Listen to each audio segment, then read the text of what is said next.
Hoy está con nosotros y nos da un enorme gusto que nos acompañe una mujer que no solamente tiene un papel crucial para la vida de México, sino que es parte de un concierto internacional también crucial para el planeta y que tiene una trayectoria y un trabajo reconocido en todo el mundo también. Estoy hablando de la canciller mexicana, de la secretaria de Relaciones Exteriores, Alicia Bárcena, a quien nos da gusto recibir. Bienvenida. Muchísimas canciller. gracias. Gracias por estar aquí. No, un gusto de verdad, Gracias. un agrado estar aquí en el Heraldo. Y en un momento especialmente, pues interesante, complejo siempre es, Sí, me sí, parece, bueno. ¿no? Interesante, ¿por qué? Porque estamos en un proceso nosotros de transición. Ya sabemos quién ganó la elección presidencial y que tomará posesión en unas semanas, pero en Estados Unidos están igual, con esta estrecha relación que tenemos. Allá vendrá el debate y está la campaña y luego la elección. Y hay muchos temas entre la seguridad, la migración, el comercio, las drogas. ¿En qué momento estamos y cómo vamos o se puede prever que vamos a transitar de aquí hasta, digamos, el año que entra? Bueno, yo creo que estamos viviendo efectivamente momentos muy interesantes. En primer lugar, creo que para México la elección fue una elección muy importante para el mundo. Una mujer tendrá la presidencia después de 200 años. 200 años. Y una mujer maravillosa. Yo creo que una mujer capaz, estructurada, inteligente, que tiene una gran visión. Y yo creo que eso es lo que para México va a ser magnífico. Por el otro lado, efectivamente, nuestro vecino del norte va a tener sus propias elecciones. Creo que el 27 de junio, que es el debate entre Trump y Biden, vamos a ver un poquito cuáles son los dos proyectos. Pero lo que no cabe duda es que uno de los temas para ambos es la migración. Y en donde México juega un papel muy importante. Y ahí creo que tenemos nosotros posibilidades de aportar a ese debate, en primer lugar cambiando la narrativa, porque no es un problema entre México y Estados Unidos, es un problema que Estados Unidos y México pueden manejar conjuntamente y que tiene más que ver con el sur, porque ahora la migración que está llegando a la frontera norte proviene de países del sur, del norte de Sudamérica y de Centroamérica, y por eso tenemos que cambiar la mirada y tener una mirada más regional, irnos a las causas estructurales, y eso también lo ha dicho la presidenta, la próxima presidenta de México, Claudia Sheinbaum, ha hablado de las causas estructurales, las causas de raíz. Y algo muy interesante, Estados Unidos habla de las causas estructurales por primera vez. Sí, sí. Entonces yo creo que eso es un cambio de narrativa muy importante, porque no lo vamos a resolver en el camino. Tenemos que ir a los países de origen para ver qué es lo que está, por qué está la gente migrando en estos volúmenes. Y creo que para México hay una oportunidad de ordenar un poco más nuestra frontera sur. Entonces, ese veo que es un desafío. Pero el otro, que me parece también muy interesante el momento, es que México es el socio comercial, el primer socio comercial de Estados Unidos. Por lo tanto, no estamos como estábamos hace 4 años. No. Ahora somos muy importantes para Estados Unidos. Estamos comercializando 1.5 millones de dólares por minuto. Wow. Por minuto. O sea, 750 mil millones fue el año pasado. Okay. ¿No? Entonces, hombre, un volumen tremendo. Tenemos una frontera muy, yo diría, en algunos temas ya muy organizada. Tú vas a Laredo, por ejemplo, Laredo, Nuevo Laredo, donde está el puente del comercio mundial, que es una cosa impresionante, donde pasa posiblemente el 60% del comercio entre nuestros dos países. Es importantísimo. O te vas del otro lado, ¿no?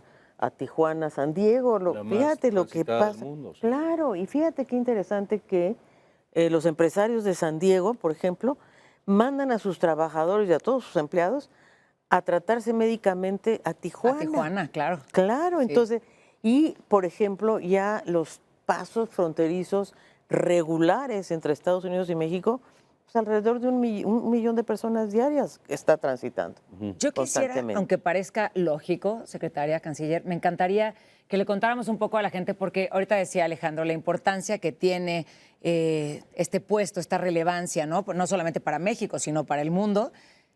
¿Qué es lo que hace usted? Ay, Dios. Bueno, pues muchas cosas. Para empezar, voy todos los días al gabinete de seguridad, de 6 a 7 de la mañana. Es decir, la Cancillería forma parte del gabinete de seguridad con el presidente. Todos los días nos reunimos ahí porque hay muchos temas de seguridad que son también relevantes en materia de temas del exterior, ¿verdad? Nosotros tenemos una comunidad mexicana muy importante en Estados Unidos, por ejemplo, que necesita protección. Ustedes han de haber escuchado los accidentes que hubo en Florida, en Idaho, sí, con trabajadores mexicanos. Entonces, nuestro trabajo consiste en darles protección a estos. Tenemos 53 consulados en Estados Unidos, ¿no? Entonces, somos la red consular más grande de un país en otro. Entonces, gran parte de mi agenda, tengo que decir, tiene que ver con Estados Unidos, por razones lógicas. Tenemos mecanismos de diálogo en seguridad, en migración, en drogas, en comercio, ¿no? Ya unos mecanismos muy estructurados, muy establecidos. Prácticamente todos los días estamos recibiendo información de nuestros consulados, cómo están las cosas, en fin. Pero también tenemos que mirar a Europa, ¿no? Yo, por ejemplo, en un ratito más salgo a la Cumbre de la Paz que organiza Suiza, donde van a ir más de 60 jefes de Estado de todo el mundo para ver la situación Ucrania-Rusia, ¿no? Okay. Y México, en ese aspecto, el presidente López Obrador nos ha instruido, la verdad, porque él es el que conduce la política exterior, finalmente es el presidente o la presidenta que viene, nos ha pedido que seamos, yo no te diría neutrales, porque nadie puede ser neutral, pero sí que veamos, que seamos interlocutores de ambos lados, ¿no? Entonces, si bien yo voy a esta conferencia donde va a estar el presidente Zelensky, esta mañana yo tuve una conversación, por ejemplo, con el ministro de Relaciones Exteriores de Rusia, con Sergio Lavrov, para conversar un poco cómo lo están viendo. O sea, si vamos a una conferencia de la paz donde no va a estar Rusia, Hay que escuchar a las dos partes, pues sí, o a todas las por lo partes. menos tener claro de qué se está tratando. Y ha sido muy interesante. Entonces, ese es mi trabajo también. La relación también, del mundo, ¿no? de México con el mundo, tiene que ver con la canciller. Totalmente. Y otra cosa muy interesante, México es un país muy comprometido con la paz, así, grande.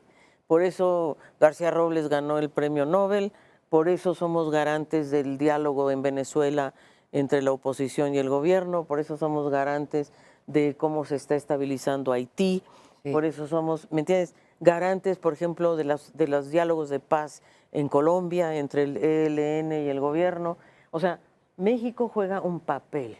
Y aquí en esta cumbre, termino con ello, uno de los temas que se va a discutir es el riesgo nuclear, porque eso existe. Sí. O sea, no podemos negar que estamos frente a unos conflictos donde cualquiera que se le suelte el botón, aquí se arma un lío. Y México siempre digamos, el Tratado de Tlatelolco, sin duda, es sobre desarme nuclear, ¿no? Déjeme volver al tema migratorio, Claro que sí. porque es un desafío para esta parte del continente, pero que se origina buena parte en el sur del continente, pero que es un problema global. Totalmente. Y que la migración ha sido un problema que ninguna región del mundo, menos un país, ha sabido manejar con resultados positivos. Y hoy no sé si México, Estados Unidos y la región del Centro Sudamérica tienen o tenemos la posibilidad de encontrar la manera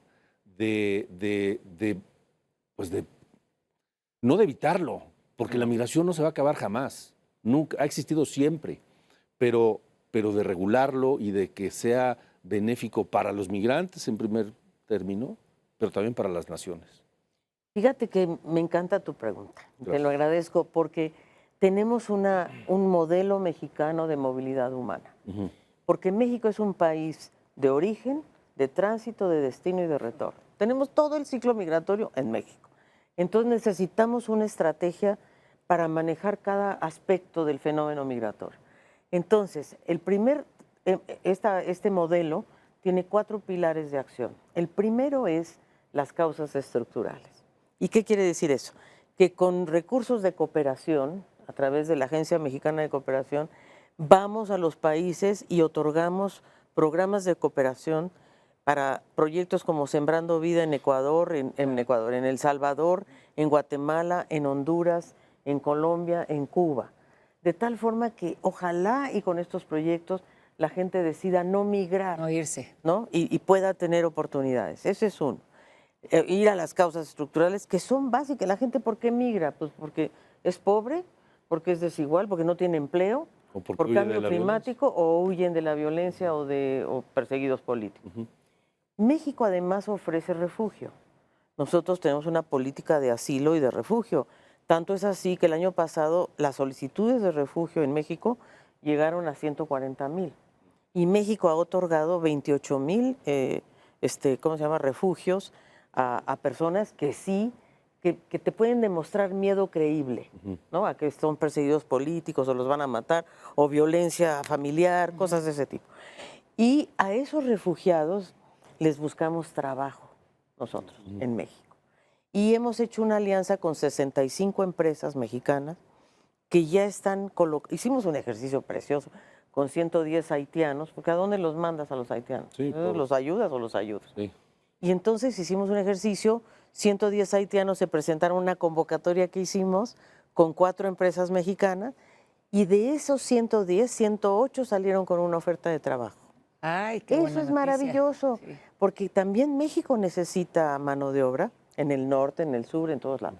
Bueno, entonces, el segundo pilar es causas estructurales, vamos a los Lo países. primero, sí. El segundo es vías regulares de movilidad laboral. ¿Qué es un migrante? Pues es una persona en movilidad laboral, está buscando oportunidades para rehacer su vida. Tampoco es fácil migrar. Por supuesto que no. Entonces, ¿cómo los insertamos en el mercado laboral, ya sea en México o en Canadá y en Estados Unidos? Tenemos un programa precioso que se llama el PETAT, que es un programa de trabajadores agrícolas temporales, donde se van 27,000 trabajadores mexicanos cada año a Canadá, pero regresan. O sea, esa es la solución que yo creo que tenemos que encontrar.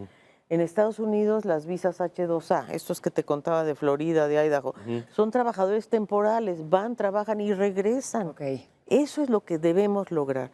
Y nosotros también podemos dar visas temporales a guatemaltecos, por ejemplo. Que esa ¿no? frontera es muy Porosa. complicada. Complicada. Bueno, en nuestra frontera sur tenemos 65 pasos irregulares, dime tú. Ahí cruzan y Híjole, sí. tenemos un problema. Por eso te digo que la estrategia de la frontera sur. Y el tercer elemento es, sinceramente, pues retornar a algunos migrantes. Es decir, acordar con los países de origen para poder retornar, por ejemplo, venezolanos o colombianos, o que son los que más han aumentado, o guatemaltecos. Pero nuestra estrategia de retorno, que le llamamos retorno asistido, es que vayan con un programa. Es decir, que, Ok. que si retornamos a 160 o a 60 colombianos, ponte tú, pues ya se van con un pequeño Si no van programa. desprotegidos. Para que sus primeros 6 meses se puedan insertar en su país de origen. Sí, porque los países de origen, los países expulsores, también tienen una responsabilidad, Exacto. ¿no? Entonces hay que ir a pactar con ellos. Ecuador, canciller. Eso. El tema de Ecuador y el diferendo diplomático. Mira, ahí yo te diría que son varios temas, ¿no? En primer lugar, es difícil poder superar esta crisis en la medida en que Ecuador violó la Convención de Viena. Es decir, entró de manera violenta y con la policía a un local diplomático. A Y nuestra ahí, embajada. sí, entonces, cuando tú entras, cuando tú irrumpes violentamente en un local diplomático, estás transgrediendo la soberanía de otro país. Eso, la comunidad internacional toda estuvo de acuerdo con México y en ese momento nosotros rompimos relaciones Con Ecuador. diplomáticas con Ecuador. Porque además de eso hubo un ataque al personal diplomático que estaba en la embajada. Sí. Que bueno, o sea, hay videos que lo pueden atestiguar. Y tercero, ellos sustrajeron a una persona que nosotros le habíamos otorgado asilo de manera violenta. Entonces, son 3 elementos de una violación de, yo diría, de los acuerdos internacionales, del derecho internacional. Si Ecuador no estaba de acuerdo en que le otorgáramos asilo a Jorge Glass, pudo haber acudido al derecho y prefirió la fuerza que el derecho. Entonces eso es tremendo. Y ya hay otro elemento más, que es el hecho de que, además de haber violado todos estos elementos que son tan graves, pienso que Ecuador no ha comprendido el grado de violación que cometió y que en realidad no se va a arreglar solo sentándonos a conversar. Eso Hay iba a una preguntar. reparación del daño. ¿Cómo se arregla una relación con un país como Ecuador después de lo sucedido? Pues hay tres cosas concretas. Una disculpa pública, Ok. explícita y pública, de la más alta autoridad, ¿eh? No, por favor, o Sí, sea, sí. el presidente, ¿no? Segundo, que nos den a Jorge Glass, porque es nuestro asilado político.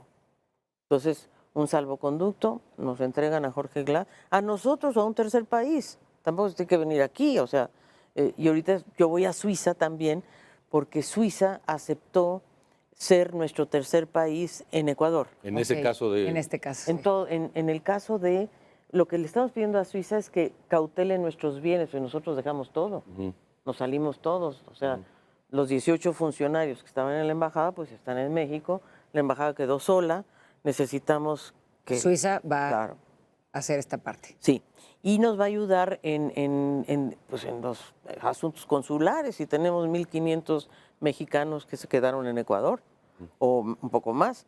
Entonces son personas que nosotros tenemos que atender. Y cuidar. Claro, Claro. y cualquier cosa que se les ofrezca, una visa, un pasaporte, tenemos que estar disponibles. Y yo te diría que Ecuador,